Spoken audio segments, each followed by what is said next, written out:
함께 예배하는 분들 주님의 이름으로 환영합니다. 추석 명절 기간입니다. 추석이 한자어로 가을 저녁인데 열대야가 이어지는 낯선 추석을 올해는 경험합니다. 그래도 보름달은 뜰 것이고 한가위는 풍성한 시간인 줄 믿습니다.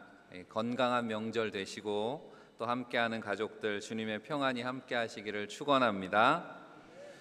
우리 오래간만에 명절에 만나는 가족들도 있으실 텐데 오랜만에 만나서 모처럼 대화의 꽃도 피겠죠. 근데 그럴 때 덕담이라고 하면서 잔소리하지 않도록 조심하라는 이야기도 우리가 많이 듣습니다. 내가 하는 말이 이게 잔소리인가 아닌가 구분하는 방법을 어느 교수님이 알려주셨어요. 일리가 있는 것 같아서 한번 들어보시기 바라요. 한마디로 상대방이 듣기 싫어하는데 자꾸 하는 말이 잔소리입니다. 그러니까 내가 하는 게 중요한 게 아니에요. 듣는 사람이 듣기 싫으면 잔소리다. 맞는 것 같지요? 그러니까 잔소리하는 사람의 특징이 뭐냐면 상대방을 생각하지 않는 거죠. 그냥 내 만족으로 하는 이야기인 겁니다. 자기 만족을 위한 넋두리라고 하는데 대화라는 게 그렇잖아요. 대화는 말하는 사람과 듣는 사람, 상대방이 있는 거니까 상대방의 입장은 생각하지 않고 내 주장만 이야기하는 것이 그건 대화가 아니고 잔소리다. 잔소리가 되기 쉽다라는 이야기입니다.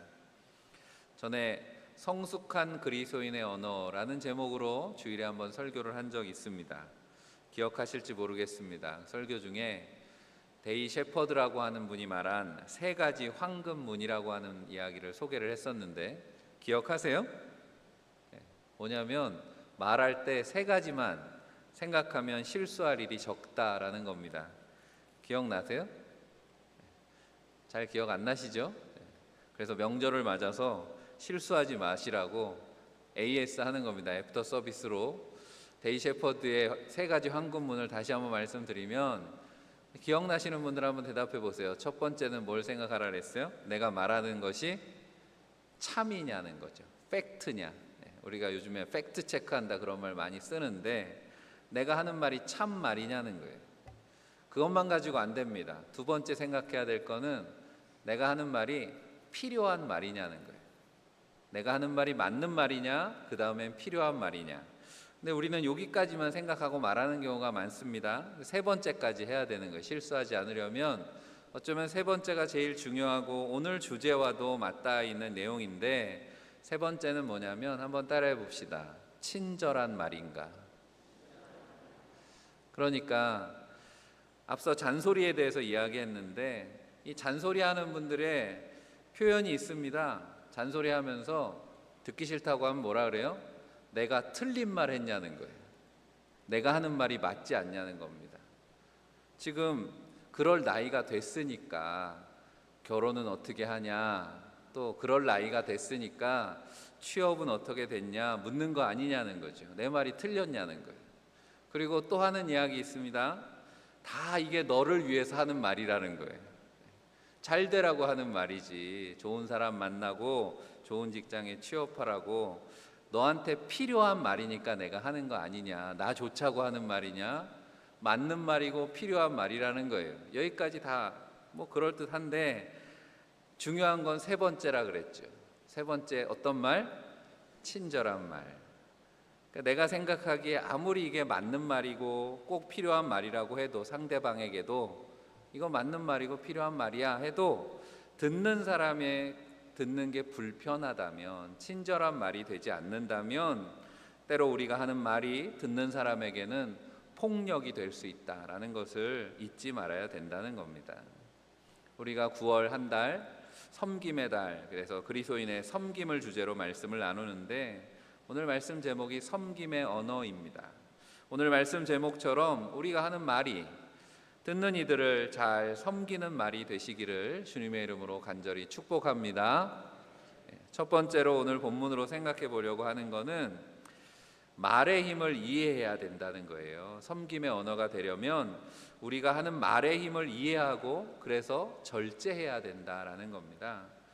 오늘 우리가 읽은 야고보서는 아마 성경에서 언어의 힘에 대해서 가장 강조하는 본문이 오늘 우리가 읽은 본문이 아닐까 생각합니다.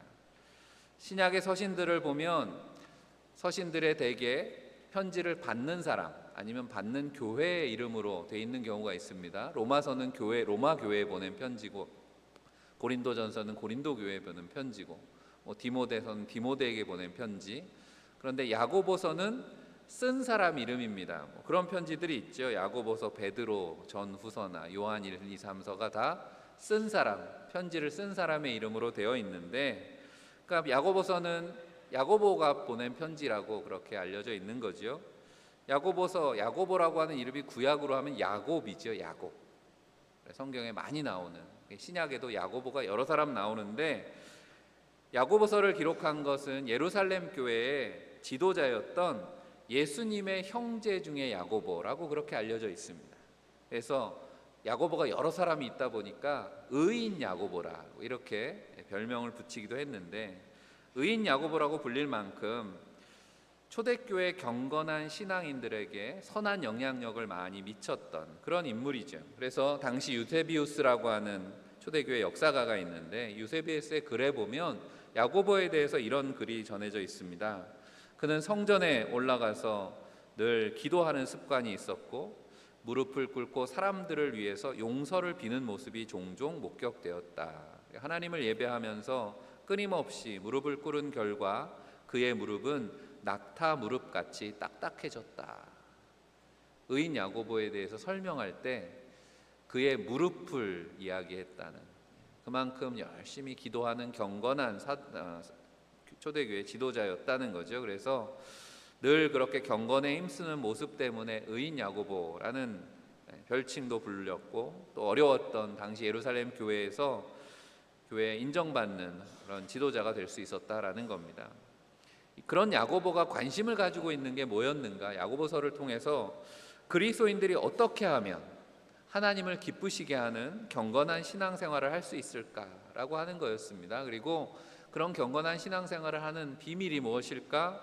잘 표현해 주는 구절이 우리 오늘 읽지 않았지만 1장 26절 27절 말씀이라서 이 말씀을 한번 같이 읽어보겠습니다. 누구든지 스스로 경건하다 생각하며 자기 혀를 제갈 먹이지 아니하고 자기 마음을 속이면 이 사람의 경건은 헛것이라. 하나님 아버지 앞에서 정결하고 더러움이 없는 경건은 곧 고아와 과부를 그 환난 중에서 돌아보고 또 자기를 지켜 새 속에 물들지 아니하는 이것이니라. 야고보가 경건한 신앙의 원리에 대해서 이렇게, 야고보서 전체를 우리가 다 읽어보지 않아도 1장 26절 27절 말씀이 야고보서의 주제이고, 또 야고보서는 이 두 절을 확대한 주석이라고 해도 과언이 아니라고 볼 수 있습니다.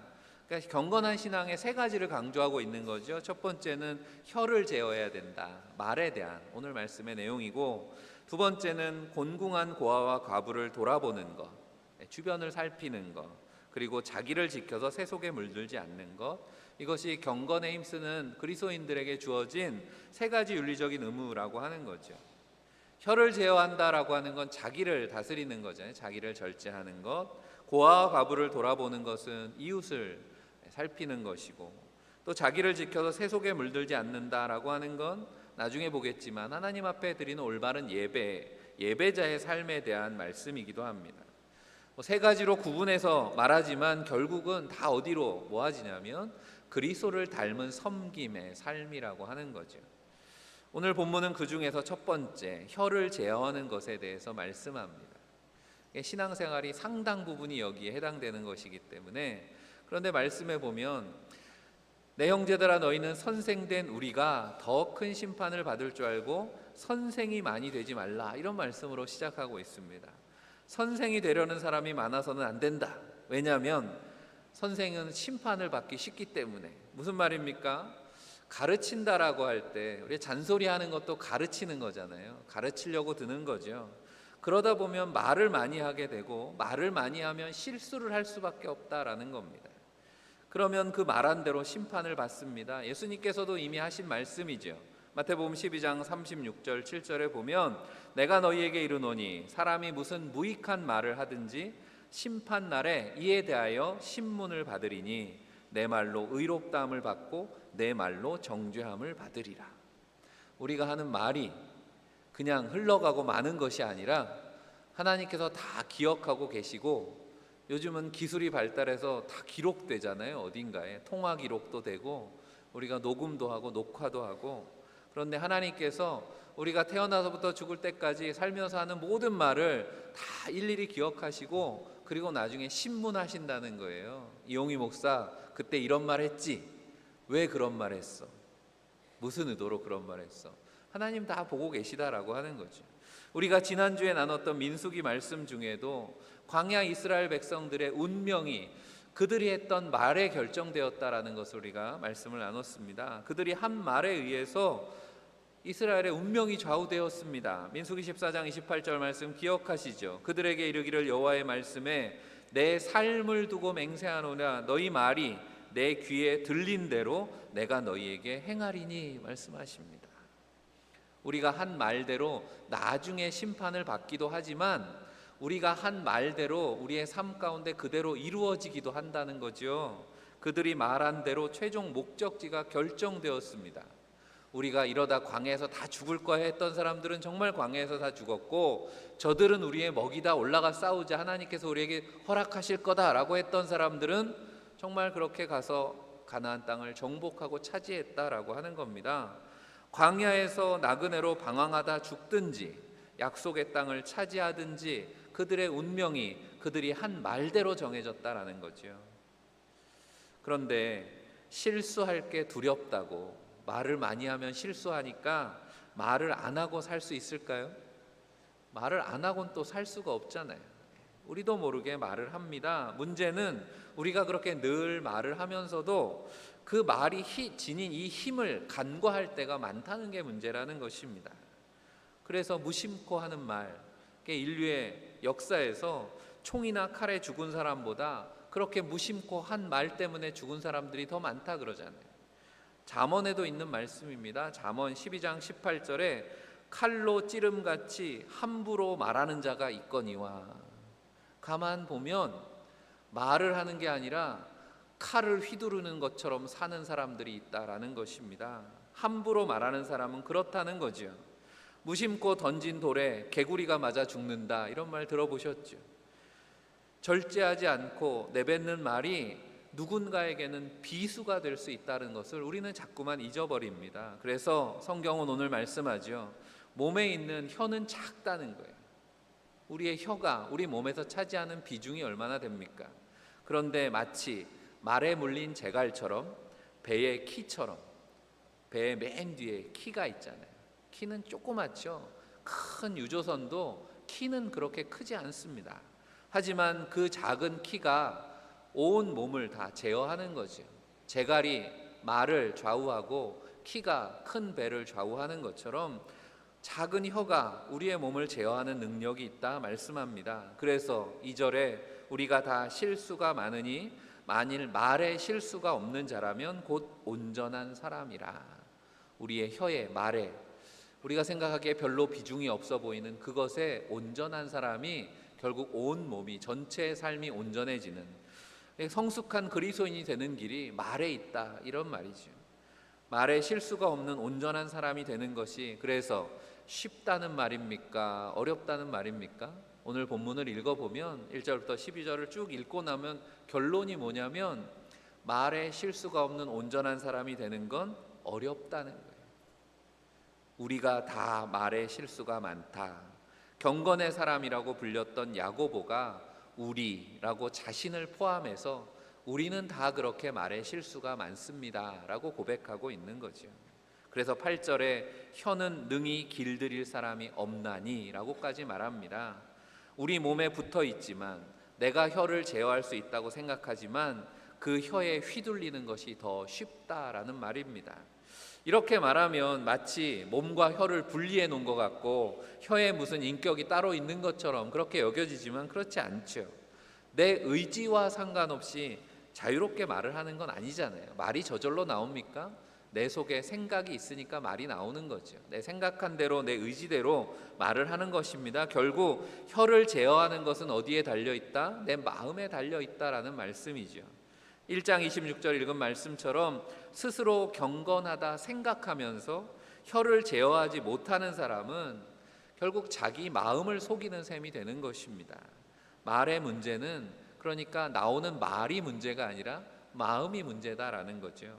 말과 경건한 삶이 상관이 있는 이유입니다.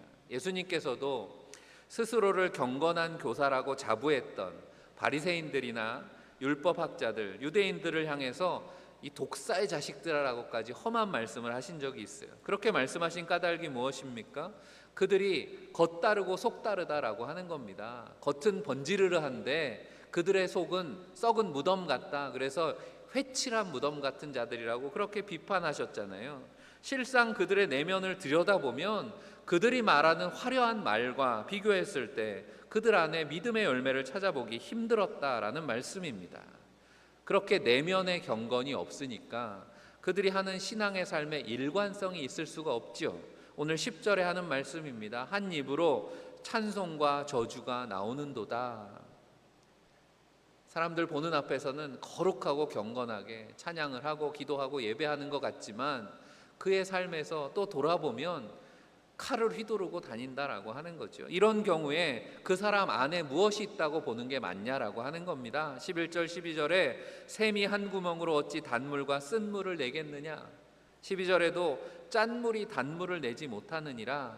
그 안에 뭐가 있는 게 맞다는 거예요. 그 사람 안에 단물이 있겠느냐, 열매가 있겠느냐, 쓴물과 짠물밖에 없지 않느냐. 예수님께서도 그런 마음의 문제를 지적하셨습니다. 마가복음 7장 16절이죠. 사람 안에서 나오는 것이 사람을 더럽게 하는 것이니라. 우리는 경건을 추구한다고 하면서 거칠의 힘을 쓴다는 거죠. 이래야 된다 저래야 된다 잔소리하는 겁니다. 이게 신앙의 바른 모습이다. 바리새인들이 그랬다는 거죠. 하지만 정작 그들의 입에서 나오는 것이 그들의 마음을 보여주는 거죠. 야고보서 2장에 보면 행함이 없는 믿음을 영혼이 없는 믿음이라고 지적하는 것입니다. 내용이 없는 껍데기뿐인 믿음이라고 하는 거죠. 오늘 본문의 요지를 그런 식으로 표현하면 말뿐인 신앙 되지 말라라고 하는 겁니다. 한마디로 제대로 섬기려면 말 조심해야 된다는 말도 되는 거고, 우리가 하는 말의 힘을 제대로 알고 절제하는 것이 섬김의 비결인 줄 믿습니다. 우리가 두 번째로 섬김의 언어는 섬김으로 드러납니다. 그래서 말이 아니라 행함으로 드러나게 되어 있다. 야고보서가 이것을 강조하죠. 오늘 섬김의 언어라고 하는 제목에 담은 뜻은 그런 거예요. 섬김의 말에 머물러서는 안 된다라고 하는 겁니다. 우리의 섬김이 그냥 말에 머무르면 안 되고 구체적인 섬김의 행위로 나타나야 그것이 참된 섬김이고 그것이 섬김의 언어다라는 말씀을 드리는 거죠. 섬김은 말이 아니라 행함과 진실함으로 하는 것이다 라는 말씀입니다. 심판을 두려워하고 선생이 되지 말라 그랬지만 선생이 없으면 어떡합니까? 선생은 꼭 필요한 존재죠. 문제는 어떤 선생이 돼야 되느냐라고 하는 겁니다. 말만 많이 하는 사람이 아니라 마음을 다스리는 사람, 사랑을 품은 사람, 그래서 마음에 품은 그 사랑을 가지고 선한 행실을 드러내는 그런 사람, 그런 선생이 되시기를 바랍니다. 그런데 그런 스승이 누구십니까? 바로 예수 그리스도가 그런 사랑의 선생님이셨다라고 하는 거죠. 말의 힘을 제대로 이해하고 말에 실수가 없어야 된다라고 하는 오늘 본문의 교훈, 오늘 12절까지 읽었지만 사실은 우리가 12절까지는 말에 힘이 있고 그래서 말에 절제해야 되는데 그 말은 우리가 쉽게 절제하기 어렵다라는 결론이라면 정작 야고보가 진짜로 하고 싶었던 이야기는 12절 뒤에 나오는 13절에 있는 것 같습니다. 오늘 13절 말씀을 화면 보시고 같이 한번 읽어보겠습니다. 너희 중에 지혜와 총명이 있는 자가 누구냐? 그는 선행으로 말미암아 지혜의 온유함으로 그 행함을 보일지니라. 아멘. 말의 힘에 대한 말씀의 끝에 행함을 보이라 라고 하는 말씀에 이어지는 이유가 뭐겠습니까? 지혜와 총명이 있는 자가 누구냐? 지혜와 총명이 있는 사람이 바로 선생이잖아요. 그래서 가르치는 거죠.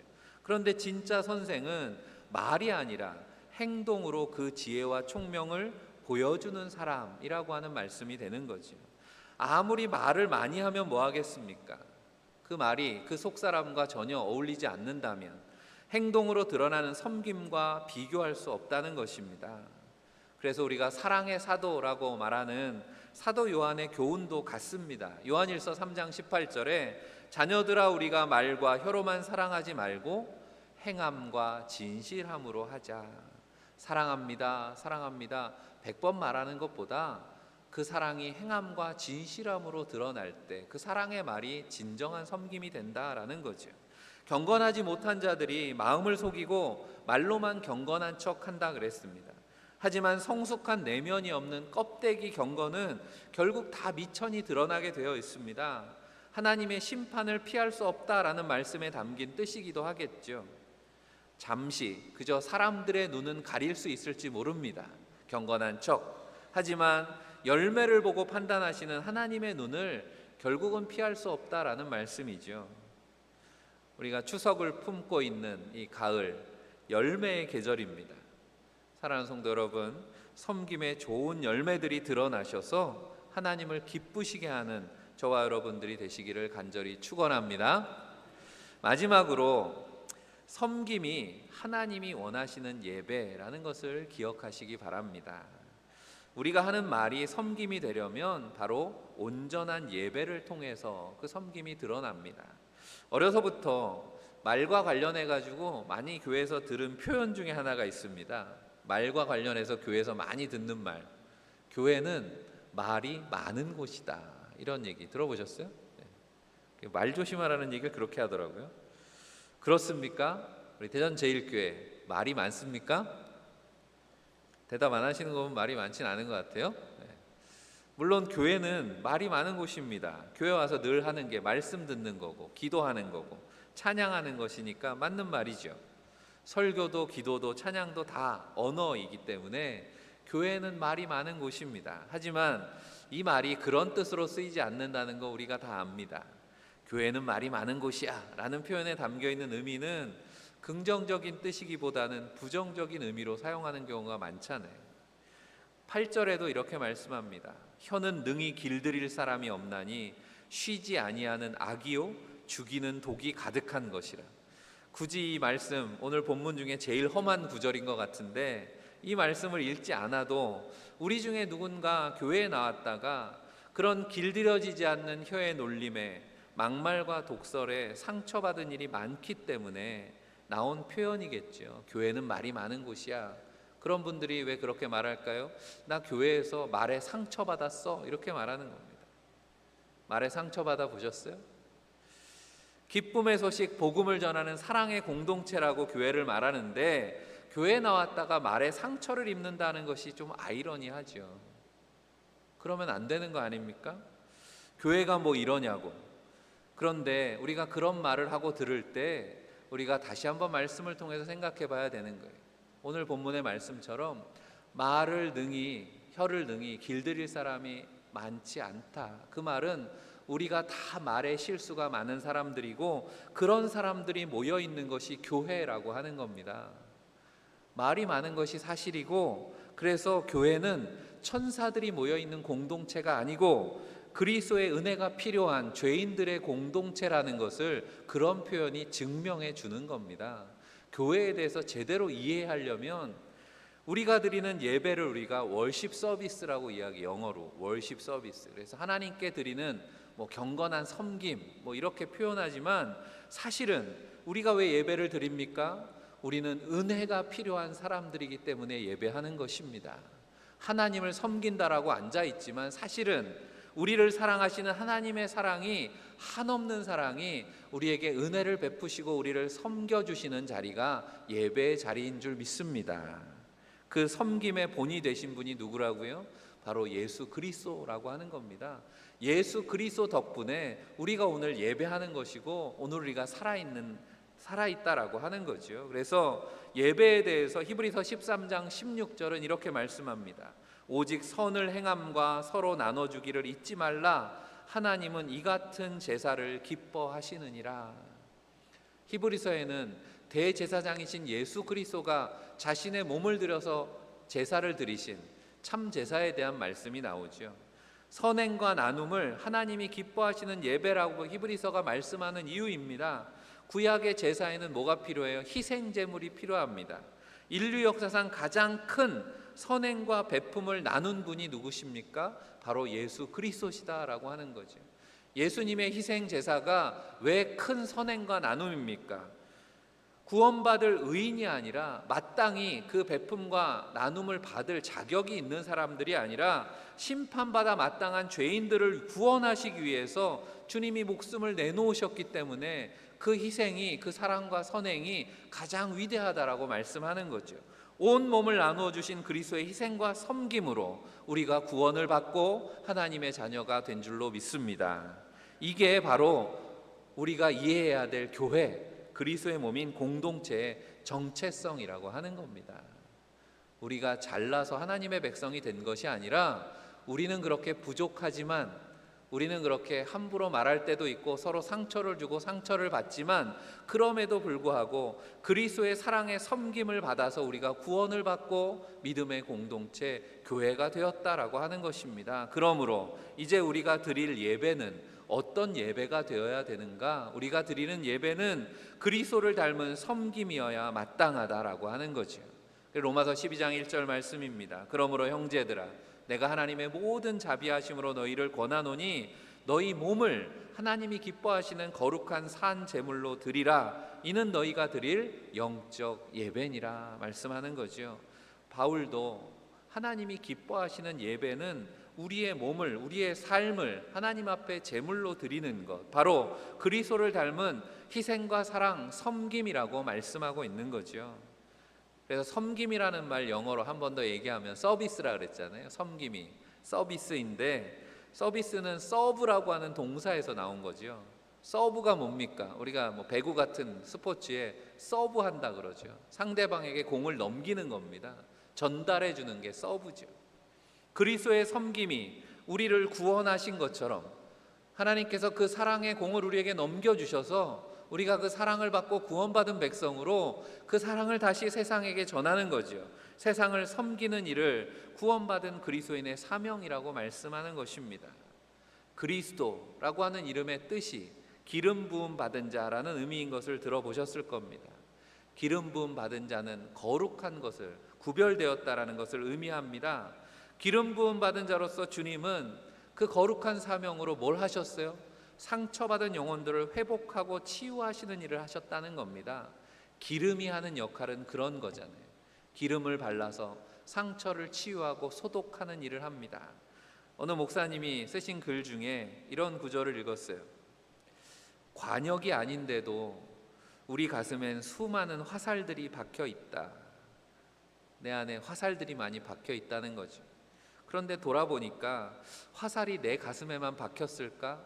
누군가 내 가슴에 그 화살을 쏘았다면 나도 누군가에게 그 화살들을 쏘지는 않았을까? 내가 쏜 화살로 그 화살을 맞고 잠을 못 이루며 괴로워하는 이는 왜 없을까? 이제 우리가 해야 되는 일은 서로의 가슴에서 그 화살을 뽑아주는 일이다. 떨리는 손으로 깊이 박힌 화살을 뽑아내고 눈물 젖은 손으로 그 상처에 약을 발라야 된다는 거죠. 우리가 세상 속에서 사람들과 함께 살아간다는 것은 우리가 그리스도인으로 복음으로 부름받았다라고 하는 건 어쩌면 그런 소명 앞에 살아가는 것이 아니겠는가. 이 목사님이 그런 글을 써놨습니다. 성령으로 기름 받았다라고, 그래서 그리스도인이 되었다고 우리가 말할 때 그리스도인의 섬김은 그렇게 상처받은 이들 따뜻한 말과 사랑의 섬김으로 회복하고 치유하는 일이다라고 하는 것입니다. 그리고 그것이 우리가 드릴, 하나님 앞에 드릴 진정한 예배인 줄 믿습니다. 사랑하는 성도 여러분, 우리의 삶이 그리스도를 닮은 섬김으로 하나님을 기쁘시게 하는 그런 예배가 되기를 간절히 바랍니다. 우리가 하는 말 한마디 한마디에 우리의 마음이 다 드러나게 됩니다. 우리의 믿음이 경건히 드러난다는 거죠. 그러므로 경건한 내면을 소유한 온전한 믿음의 사람들이 되시기를 힘쓰시기 바랍니다. 그래서 우리의 말과 삶에서 그리스도를 닮은 섬김이 드러나므로 세상을 변화시키고 하나님께 영광을 돌리는 복된 성도들, 사랑의 교회가 되기를 주님의 이름으로 간절히 축원합니다. 기도하겠습니다. 사랑의 하나님, 주님의 희생과 섬김으로 우리가 구원 얻게 하심을 감사합니다. 주님 닮은 섬김으로 이 땅에 보내신 사명 잘 감당하는 교회와 성도들이 되게 하여 주옵소서. 그리스도의 보혈로 우리의 마음을 정결케 하셔서 섬김과 축복의 언어로 채워주시고 우리의 삶이 하나님 기뻐하시는 참된 예배가 되게 하여 주옵소서. 한가위 귀한 명절을 맞이하는 사랑하는 성도들 가정마다 주님의 평화가 함께 하시기를 간절히 원합니다.